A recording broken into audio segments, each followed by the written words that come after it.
Good day everyone, my name is James and welcome to my vlog. And now we will discuss about the technical official hand signals from the basketball rules and regulations from the FIBA 2018 ebook.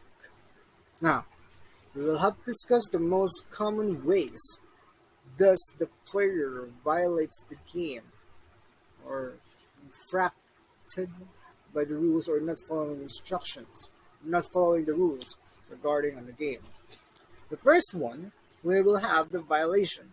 Violation is an infraction of rules, meaning to say it refers to a player who will not following the rules. And there's a penalty on it. When a player on a team receives a violation, the opponent's team will have to throw in uh, nearest to the violation takes place.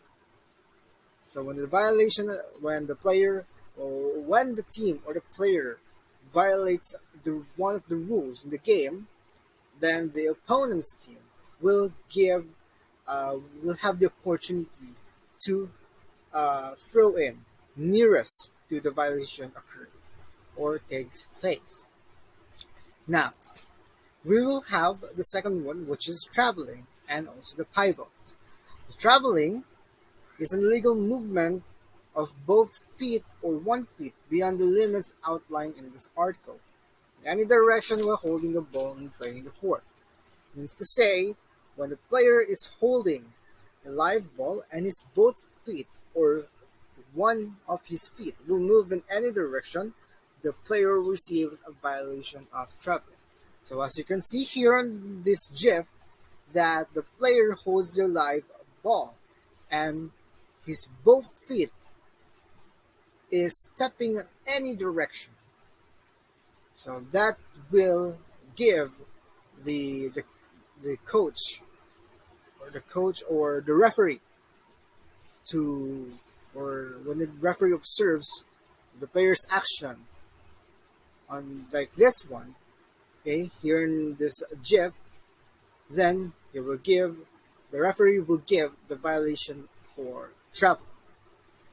While the pivot, okay, refers to a player holding a live ball while his other foot is at ease, meaning to say the player will is a legal a pivot is a legal move when the player is when the other foot of a player is stays on the position while the other foot will step in any direction he wants. Now we have the 3 second rule. The 3 second rule refers to a player, not uh, the player. 3 second rule. Uh, this rule states that when a player is stayed on the restricted area of the opponent's team, okay, so we say that he will remain for at least 3 seconds. Okay, in general, when the player is on the restricted area for more than 3 seconds, or at least 3 seconds, then the referee will give the violation for a player for this rule. Now we have the 8 seconds rule. 8 seconds rule is probably um, good enough because since this rule occurs on throw in. Okay, this is probably occurred in throw in, and it states that the team should not. It states that who will the team who will receive the throw in or a player control a live ball in the backcourt. Now we have the 24-second rule. So as you can see on the shot clock, we have the 24 seconds on every team. The players, the teams, the two teams will give the 24 second. When the time runs out, when the 24-second runs out, the team who assigned or who plays the ball, who holds the live ball, okay, and the 24-second runs out, the team will give the violation for the 24 second. and in every game unless they shoot the ball in the ring. Okay, that's for the 21st second rule. Now we're on the fouls. Okay, so this fouls is the common violations that the players uh, will the players will uh, um, what do you mean this? The players who are playing and violated these rules. So sorry for the long timeline for this. So this is the common violation the players uh, do when it is on the game, and the number of fouls may be called in the team. Irrespective of the penalty, each foul shall be charged, entered in the score sheet on the defender, and penalized according to these rules. And then we have the following fouls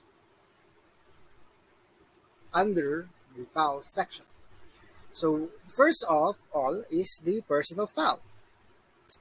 This refers to a player contact to an opponent's or the player's contact to opponent, whether it is live or dead.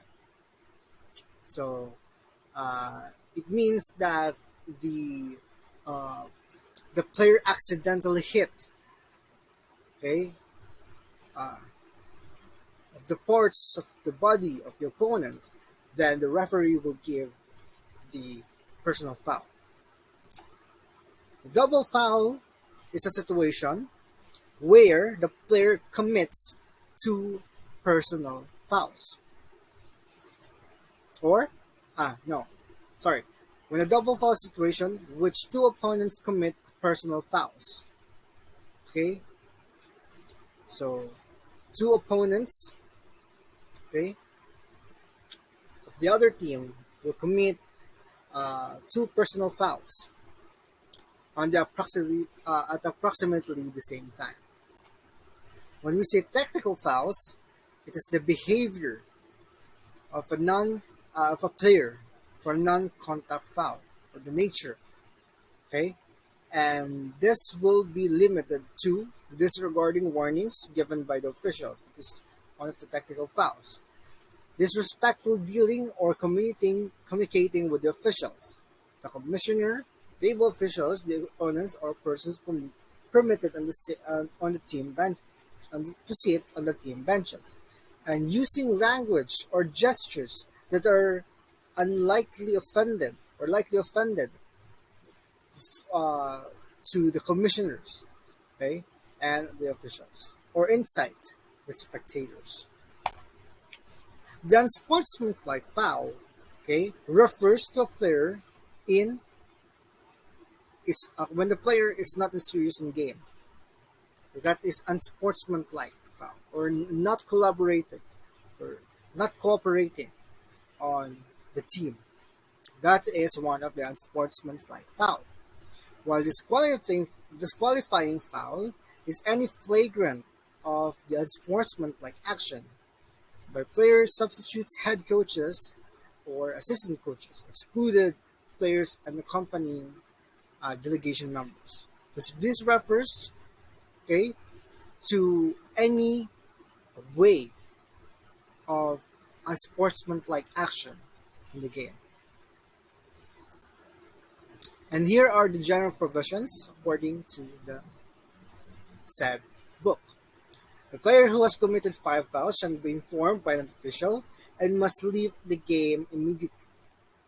Okay, when the player has committed five fouls, he shall be informed by the officials and must leave the game immediately, and he shall be replaced by another player or substituted within 30 seconds. Okay, now a foul by a player who has previously committed by five fouls is an excluded player foul, and it's charged and entered on score sheet under head coach B. A team foul is a personal, technical, unsportsmanlike, or disqualifying foul committed by a player. So when we say a team foul, this is uh, any kinds of fouls. So it could be technical, unsportsmanlike, personal, or disqualifying committed by a player. And the team, in a team foul penalty situation, okay, after it has committed four team fouls in a quarter. Okay, so for example, first quarter, okay, the team has committed four team fouls, and that would be uh, immediately uh, call on the team or considered as the team foul situation, penalty situation. All team fouls committed in interval of play shall be considered as being committed in the following quarter or overtime. And all team fouls committed in each overtime shall be considered as being committed in the fourth quarter. And that is all for today. Thank you very much. Thank you so much for watching my vlog, and I will see you next time.